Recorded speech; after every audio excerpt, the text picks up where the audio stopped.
बिस्मिल्लाहिर्रहमानिर्रहीम अस्सलाम वालेकुम नादरीन, आप यूट्यूब चैनल देख रहे हैं। मैं इमरान खान हूँ। अभी जब आप ये वीलॉग देख रहे हैं, मैं सुबह के वक्त ये रिकॉर्ड कर रहा हूँ और सुबह के वक्त आप ये वीलॉग देख रहे हैं, तो आज दो डेवलपमेंट अभी होने वाली है थोड़ी देर में, या इस वक्त हो रही हैं जब आप ये सुन रहे हैं, या हो चुकी हैं। ये बड़ी डेवलपमेंट्स हैं। इनमें एक तो ये है कि इमरान खान साहब का केस लगा हुआ है और ये इस्लामाबाद हाई कोर्ट में 8 महीने इमरान खान साहब के वकला ने कोशिश की उनका केस लग जाए। ये एक्चुअली एक केस नहीं है, दो केसेस हैं इमरान खान साहब के, जो दोनों ही नहीं लगने दिए जा रहे और दोनों में टेक्निकली इमरान खान साहब को परेशान किया जा रहा है। एक तो अलकादर यूनिवर्सिटी वाला केस है जिसमें इमरान खान साहब के खिलाफ फैसला दिया गया था, क्योंकि अडियाला जेल में जो भी अदालत लगती है, जो भी जज आता है, उसको मजबूर किया जाता है कि वो इमरान खान के खिलाफ फैसला दे। तो वो पहले भी फैसले खिलाफ आते रहे हैं, अब भी आइंदा खिलाफ ही आएंगे ऐसा लगता है। बहरहाल इमरान खान साहब के खिलाफ जो अलकादर यूनिवर्सिटी वाला केस आया था, वो उसमें जमानत करवाना चाह रहे थे, क्योंकि उसी एक केस में इमरान खान साहब गुज़िश्ता कई महीनों से गिरफ्तार हैं। अगर वो जमानत हो जाती तो 8 महीने तक उसको लटकाया गया मामले को, और 8 महीने तक लटकाने के बाद पीटीआई ने बहुत कोशिश की, उनके वकला ने बहुत कोशिश की, तो अब आज के दिन में वो केस लगा हुआ है। आज के दिन तक इमरान खान साहब की जो गिरफ्तारी है जेल के अंदर, वो सिर्फ एक मुकदमे में है और वो यही मुकदमा है। अगर आज इमरान खान साहब को बेल मिल जाए तो वो एक आज़ाद आदमी है, वो बाहर आ सकते हैं। लेकिन जो पैटर्न है वो ये बता रहा है कि जैसे ही इमरान खान साहब का एक केस खत्म होने लगता है तो पहले दूसरे में सजा दिलवाई जाती है, फिर पहले वाला केस खत्म किया जाता है। तो अब सजा किसमें दिलवानी है? वो एक मुकदमा बहुत तेजी से चलाया जा रहा है अदालत में, और जो मुकदमा अदालत में तेजी से चलाया जा रहा है वो तोशाखाना 2 है। तोशाखाना के साथ 2 क्यों लगता है, जरा कभी आपने ये सोचा है? मामला ये है कि ये इमरान खान साहब पे तोशाखाना के हवाले से पहले 2 मुकदमा पहले चलाए जा चुके हैं। अब ये एक और मुकदमा है जो इमरान खान साहब के ऊपर तोशाखाना के हवाले से चलाया जा रहा है। यानी एक ही नौयत का मुकदमा है, उसको अलग अलग करके अलग अलग अदालतों में लगा के अलग अलग सजाएं दिलवाई जा रही हैं, ताकि मैक्सिमम टाइम इमरान खान साहब को जेल के अंदर रखा जा सके। इमरान खान साहब ने इसमें भी एक अपील दायर की हुई है कि जनाब ये रोका जाए ट्रायल, और ये ट्रायल नहीं हो सकता। बरीयत की इमरान खान साहब ने दरखास्त दी हुई है, लेकिन वो भी केस नहीं लग रहा। अच्छा, वो केस ना लगने के पीछे भी एक लंबी कहानी है जो काफी अरसे से चल रही है। जरा थोड़ा सा आपको उसके बारे में बता देता हूं। साकिब बशीर साहब ने उसको बड़ा अच्छे तरीके से एलेबोरेट किया है।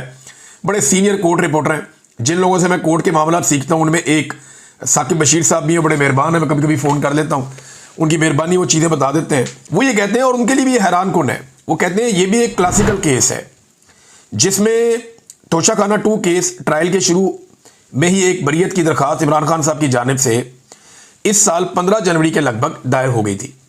आज 24 सितंबर तक 0 पर यह केस खड़ा है, यानी 24 सितंबर हो गया, 15 जनवरी से लेकर लगभग 9 माह हो गए हैं और इमरान खान साहब का केस नहीं लग रहा। जस्टिस इनाम अमीन मिन्हास सुन रहे हैं ये केस, और किस्सा कुछ ऐसे हुआ कि ये केस लगा था सबसे पहले मियां गुल हसन औरंगजेब के सामने। उन्होंने कहा कि इसके ऊपर जो एतराज है वो खत्म किए जाएं। तो 20 जनवरी को ये जस्टिस इनाम अमीन मिन्हास एडिशनल जज बन गए। फिर एतराज जब खत्म हुए तो ये केस जाना तो वापस चाहिए था उसी जज के पास जिसके पास पहले लगा हुआ था, क्योंकि उन्होंने तो कहा था एतराज खत्म करवा लें और वापस यहीं पे ले आए एतराज खत्म करके।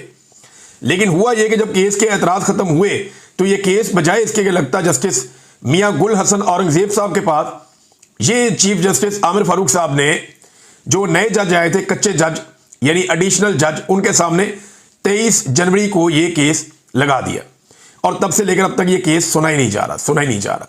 अब ये मामला, मैं और भी इसमें बहुत सारी चीजें बता सकता हूं, लेकिन इसको यहां रोक लें। तो ये केस इसलिए नहीं सुना जा रहा कि वहां पे भी इमरान खान साहब तोशाखाना 2 में फारिग होते हैं, और यहां इमरान खान साहब जो हैं वो अलकादर में भी फारिग होते हैं। तो अगर ये 2 केस उड़ जाते हैं तो इमरान खान साहब को फिर अंदर रखना सिर्फ 9 मई का कोई मुकदमा बना के मुमकिन होगा, और 9 मई के मुकदमे में सुप्रीम कोर्ट ऑफ पाकिस्तान पहले ही कह चुकी है कि इमरान खान तो गिरफ्तार थे अंदर से, और उन्होंने सुप्रीम कोर्ट के अंदर खड़े होकर कहा कि ये जो कुछ भी हुआ बाहर, ये अच्छा नहीं हुआ। उन्होंने उसके ऊपर अफसोस का इजहार किया इमरान खान साहब ने, और ये उस रिएक्शन के नतीजे में हुआ जो इलीगल एक्शन किया गया था रेंजर्स की जानिब से इस्लामाबाद हाई कोर्ट में। ये है टोटल कहानी। अब आज अदालत में क्या होने जा रहा है जाकर देख लेते हैं। 11:30 बजे अदालत में पहुंचेंगे सब लोग, कोर्ट रूम नंबर 1 में, जहां chief justice Islamabad high court और दीगर लोग ये सुनेंगे। इमरान खान साहब ने इसी चीफ जस्टिस के बारे में कहा कि इन्हें 3rd अंपायर बनाना चाहिए। अगर पाकिस्तान ने मैच जीतना है तो आसिम मुनीर को और मोहसिन नकवी को ओपनर भेजो, कादी फायद ईसा को और सिकंदर सुल्तान राजा को अंपायर बनाओ, और 3rd अंपायर लगाओ जस्टिस डोगर को, जो केस ही नहीं लगने देते। भारत देखते हैं इमरान खान साहब की अपील में आज अदालत में क्या होता है। बड़ी तादाद में पाकिस्तान तहरीक इंसाफ के अरकान असम्बली वहां पहुंचे, इसका बंदोबस्त किया जा रहा है। देखते हैं कौन पहुंचता है कौन नहीं पहुंचता। दूसरी नाजरीन बड़ी खबर आज की एक और है, ये खबर जरा आप देखिए। ये एक होने जा रही है गोल मेज कॉन्फ्रेंस वकला की। ये 2 साल पहले भी हुई थी। गालिबन ये उस वक्त हुई थी जब मैं या तो ISI की कैद में था या मैं नया नया बाहर आया था, क्योंकि मुझे कुछ याद नहीं है इसके बारे में। मैं खबरें नहीं भूलता, मुझे 15 साल पुरानी खबर भी याद होती है। लेकिन ये खबर अगर मेरी नज़र से नहीं गुजरी तो इसका मतलब ये है कि या तो मैं उस वक्त ISI की कैद में था, या ये उस वक्त हुई या उसके बाद उस वक्त हुई जब मैं खबरें नहीं देख रहा था, मुझे आइडिया नहीं था, मैं बीमार था। तो नाज़रीन, 26वीं आईनी तरमीम, इस्लामाबाद हाई कोर्ट में आइन और कानून की पामाली, अदलिया के वकार की धज्जियां बखेरने की साजिश और आज़ाद अदलिया का गला घोंटने की जो कोशिशें हो रही हैं, उनके खिलाफ वकला की एक गोल मेज कॉन्फ्रेंस हो रही है। अब इस कॉन्फ्रेंस में कौन कौन है, ज़रा ये नाम आप देख लीजिए। सरदार लतीफ़ खोसा, एतजाज़ एहसन, हामिद खान, पूरी तहरीक इन्होंने चलाई थी। ये साबिक सुप्रीम कोर्ट बार एसोसिएशन के सदर हैं, और इसके बाद सुप्रीम कोर्ट बार एसोसिएशन के साबिक सदर एतजाज़ एहसन भी हैं। इसके बाद अली अहमद कुर्द, ये भी सुप्रीम कोर्ट बार एसोसिएशन के साबिक सदर हैं। मुनीर मलिक, ये भी सुप्रीम कोर्ट बार एसोसिएशन के साबिक सदर हैं। फिर बैरिस्टर अली जफर, ये भी इसी ओहदे पर रह चुके हैं माजी में। और काजी अनवर, ये भी साबिक सदर सुप्रीम कोर्ट बार एसोसिएशन रह चुके हैं। ये बड़े सीनियर वकला हैं। इनमें से 6 ऐसे हैं जो साबिक सदर हैं सुप्रीम कोर्ट बार एसोसिएशन के, और लतीफ़ खोसा साहब साबिक गवर्नर भी हैं, और आप उन्हें अच्छी तरह जानते हैं, वो बहुत सारे ओहदों पे काम कर चुके हैं।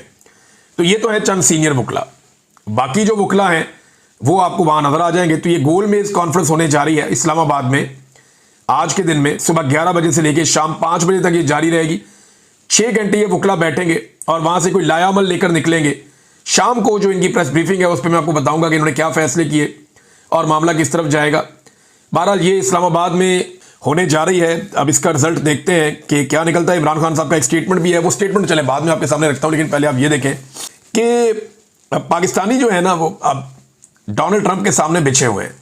पाकिस्तानी हुक्मरान शहबाज शरीफ साहब के बारे में, यानी वो किसी के साथ हाथ मिलाते हैं ना तो फौरन दोनों हाथों से हाथ पकड़ लेते हैं और मुस्कुराते हैं। एक उजलत का शिकार है, एक ऐसा लगता है कि हड़बौंग मची हुई है, और एक बहुत ऐसा लगता है शहबाज शरीफ साहब उसको खाना चाह रहे हैं या अपने अंदर समोना चाह रहे हैं उस आदमी को। हर आदमी के फैन बन जाते हैं जाके। एथोपिया का कोई सरबराह मुमलिकत मिल जाए तो उसके साथ, रवांडा से मिल जाए उसके साथ, नाइजीरिया से मिल जाए उसके साथ, किसी छोटे मोटे सेंट्रल एशिया का मुल्क का मिल जाए उसके साथ, नेपाली, श्रीलंकन, कोई भी। ये शहबाज शरीफ साहब एक अजीबोगरीब किस्म के फोबिया का शिकार है। इनके अंदर बिल्कुल ठहराव और एतमाद नहीं है जो हुक्मरान के अंदर होना चाहिए। और मजे की बात यह है कि टाउटों की ड्यूटी लगाई गई है कि जैसे ही शहबाज शरीफ किसी के साथ हाथ मिलाए, आपने रोला डाल देना, लो जी मुल्क की इज्जत होगी, मुल्क की इज्जत होगी, मुल्क की इज्जत होगी। भाई क्या पाकिस्तान जैसा मुल्क जिसके पास एटमी कुव्वत, एक सलाहियत है पाकिस्तान के पास, दुनिया में बेहतरीन पाकिस्तान के पास एसेट्स मौजूद हैं, वसाइल बहुत ज्यादा है पाकिस्तान के पास, दुनिया की एक ताकतवर फौज पाकिस्तान के पास है, नौजवानों की एक बहुत बड़ी आबादी पाकिस्तान के पास है, 25 करोड़ आबादी का मुल्क है ये, जो इतना तगड़ा, इतना बड़ा मुल्क जिसके पास बेहतरीन बंदरगाहें हैं, दुनिया का बुलंद तरीन चोटियों का सिलसिला पाकिस्तान के पास है, ग्लेशियर से लेकर डेजर्ट तक हर चीज आपके पास है, शानदार दरिया इस मुल्क के अंदर बहते हैं, बेहतरीन कल्चर है इस मुल्क का। क्या उस वजीर आजम या उस मुल्क के वजीर आजम की इतनी औकात है, या उस मुल्क की ये बहुत बड़ी कामयाबी है कि किसी और मुल्क का वजीर आजम या सदर, जिस मुल्क की हैसियत पाकिस्तान से बहुत कम है, वो सिर्फ हाथ मिला ले? तो जनाब उसने हाथ मिला लिया, पाकिस्तान की बहुत इज्जत अफजाई हो गई। भाई हाथ तो कोई भी किसी से मिला सकता है। क्या हमारा वजीर आजम इस लेवल पे लाया जा चुका है? जब आप जाली फार्म 47 पे होंगे ना, तो फिर यही चीजें आपके साथ होंगी। पाकिस्तान में इज्जत देता कोई नहीं है, बाहर लोगों को जबरदस्ती मिलते फिरते हैं। अब डोनाल्ड ट्रंप को पाकिस्तानी एक ही बात बार बार बता रहे हैं कि सर हमने आपका नाम नोबेल पीस प्राइज के लिए दिया, सर हमने देखें आपका नाम नोबेल पीस प्राइज के लिए दिया, हमें लगता है कि आपसे ज्यादा हकदार कोई नहीं है। तो डोनाल्ड ट्रंप साहब की जो है वो गेम उठाई जा रही है। बार बार डोनाल्ड ट्रंप साहब को जो है वो ये कहा जाता है कि जनाब आपसे बेहतर कोई